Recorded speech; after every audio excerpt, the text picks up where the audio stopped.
अपने पसंदीदा शो के फुल एपिसोड देखने के लिए अभी डाउनलोड करें दंगल प्ले ऐप।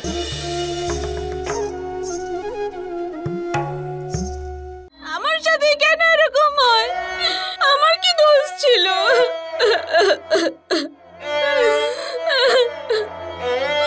আমি তো আমার সংসারের জন্য, আমার বাচ্চার জন্য দুটো টাকা রোজগার করতে গেছিলাম।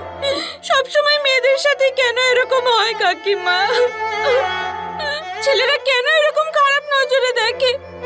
আমাদের কি সমাজে কাজ করার কোনো অধিকার নেই? আছে রে মা, কিন্তু যে লোকটা তোর সঙ্গে এরকম ব্যবহার করলো, ওকে তো নিজের কর্মের ফল ভোগ করতেই হবে।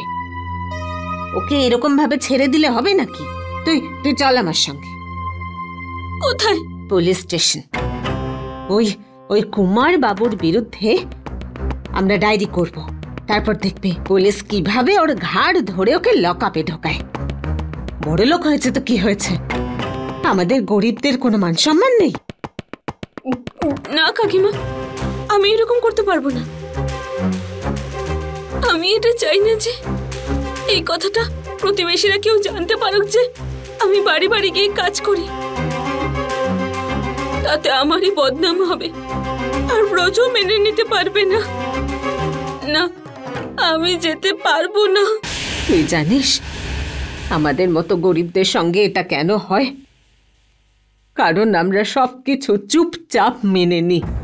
আজ তোর সঙ্গে হয়েছে, কাল কুমার অন্য কোনো মেয়ের সঙ্গে এটাই করবে। ওকে শিক্ষা দেওয়াটা খুব প্রয়োজন।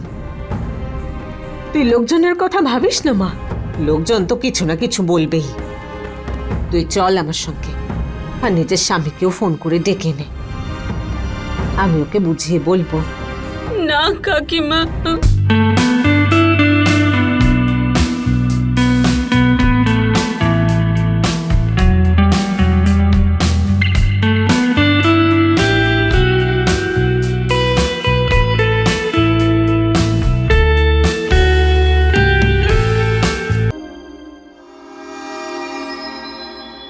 ও ফোন ধরছে না।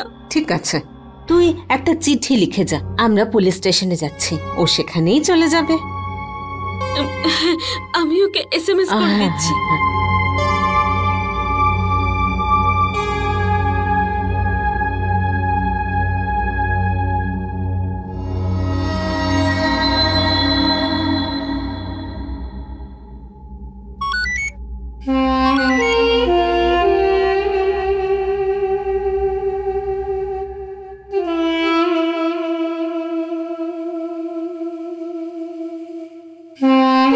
পুলিশ স্টেশন কেন গেছে?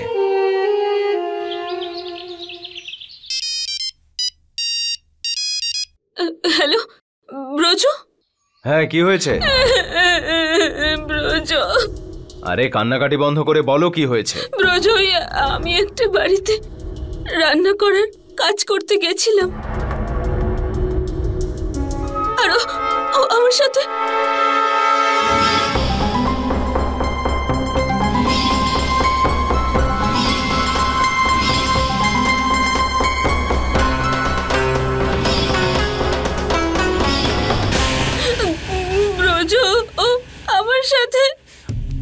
অসভ্য, আমি ওর অবস্থা খারাপ করে দেব। আমাকে অ্যাড্রেস দাও। না ব্রজ, তুমি কিছু করো না, আমরা এসেছি তো পুলিশ স্টেশনে কমপ্লেন করতে। আরে পুলিশ যখন করবে তখন করবে, ওর সাহস কি করে হয় আমার স্ত্রীর গায়ে হাত দেওয়ার? আমাকে অ্যাড্রেস দাও। ব্রজ, যদি তোমার কিছু হয়ে যায়। আরে আমার কিচ্ছু হবে না, হাতে চুড়ি পরে বসে নেই আমি। তুমি মাথা না খাটিয়ে ওর অ্যাড্রেসটা দাও আমাকে। Kamla Vihar, plot number 19, sector 2। Braj, তুমি তোমার খেয়াল রেখো।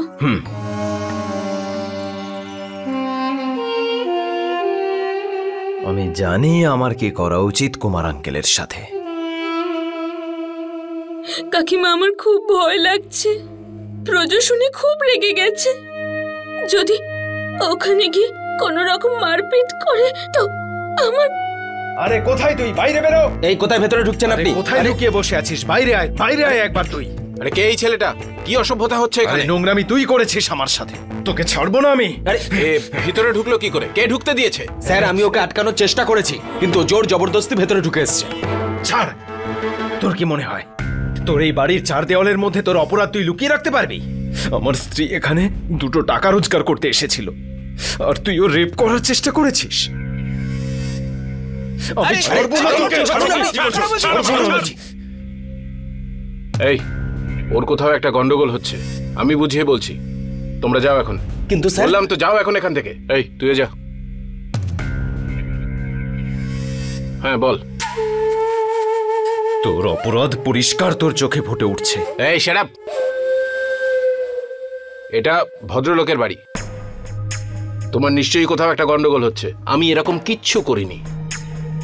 তোমার পক্ষে ভালো হবে যদি চুপচাপ এখান থেকে চলে যাও, নয়তো জোর করে আমার বাড়িতে ঢুকে পড়ার অভিযোগে আমি তোমাকে পুলিশের হাতে তুলে দেব। হ্যাঁ হ্যাঁ, ডাক পুলিশকে, এখানেই ডাক পুলিশকে।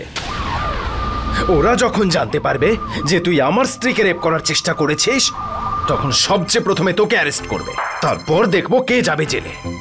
তুই হয়তো জানিস না যে একজন মহিলাকে রেপ করতে গেলে তার কি অবস্থা হতে পারে। এই যে তোর এত সুনাম আর সম্মান আছে না, সব ধুলোয় মিশে যাবে, জানিস তুই? দেখো, তুমি যেই হও না কেন, আমি জানি না তুমি কি ভুলভাল বকছো। তোমার নিশ্চয়ই কোথাও গন্ডগোল হচ্ছে, বুঝতে পেরেছো? তুই এইভাবে শুনবি না, চল পুলিশ স্টেশন। ওখানেই বোঝা যাবে তুই কতটা ভালো মানুষ। আমি আগেই আমার স্ত্রীকে ওখানে পাঠিয়েছি, চল। আরে মাথা ঠান্ডা করো। দেখো, মাথা গরম করে কোনো লাভ হয় না, ক্ষতিই হয়। বসো এখানে, বসো, এসো, নাও জল খাও, মাথা ঠান্ডা করো নিজের, রিল্যাক্স। দেখো, এমনিতে আমি কিছুই করিনি, তবে কেউ যখন কোনো ভদ্রলোকের দিকে অভিযোগের আঙুল তোলে, তখন সে 2 টাকা কামাবার সুযোগ পেয়ে যায়। তাই আমার মতে পুলিশকে আমাদের মাঝখানে না এনে আমরা নিজেরাই ব্যাপারটা মিটিয়ে নিই।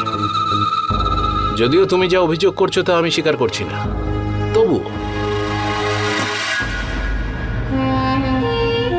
এটা হাতে পেলে হয়তো তোমার রাগ গলে জল হয়ে যাবে।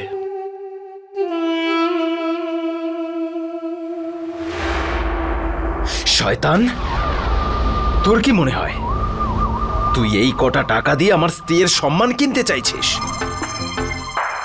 শয়তান, আমরা গরিব হতে পারি, কিন্তু আমরাও আমাদের স্ত্রীকে ভালোবাসি, বুঝতে পেরেছিস তুই? তোকে কিন্তু আমি ছাড়বো না। তোর অপরাধের শাস্তি আমি তোকে দিয়েই ছাড়বো। আরে কোন অপরাধের শাস্তি দেবে আমাকে, যেটা আমি করিনি? এই শহরে কিছু ক্ষমতাশালী মানুষকে আমিও চিনি, মনে রেখো। তাই এটা নিয়ে আর জল ঘোলা করো না। আর এই টাকাটা আমি তোমাকে দিচ্ছি কারণ যাতে তুমি আমার ফ্যামিলিকে ডিস্টার্ব না করো। এ নাও, আরো টাকা দিচ্ছি, রাখো। তোমরা সমস্ত ধনী লোকেরা সবাই একই। তোমার কি মনে হয় তুমি এই টাকা পয়সা দিয়ে তোমার সব দোষ ঢেকে ফেলবে? ব্যাপারটা যদি শুধু তোকে নিয়ে হতো, তাহলে তোর ঘাড় ধরে তোকে পুলিশ স্টেশনে নিয়ে যেতাম। কিন্তু তোর পরিবারের বউ বাচ্চা চিন্তা করতে থাকবে। ওদের তো কোনো দোষ নেই, শুধুমাত্র ওদের কথা ভেবেই ছেড়ে দিচ্ছি তোকে। কিন্তু আবার যদি কোনো মহিলার দিকে তুই চোখ তুলে তাকাস, তোকে ছাড়বো না আমি।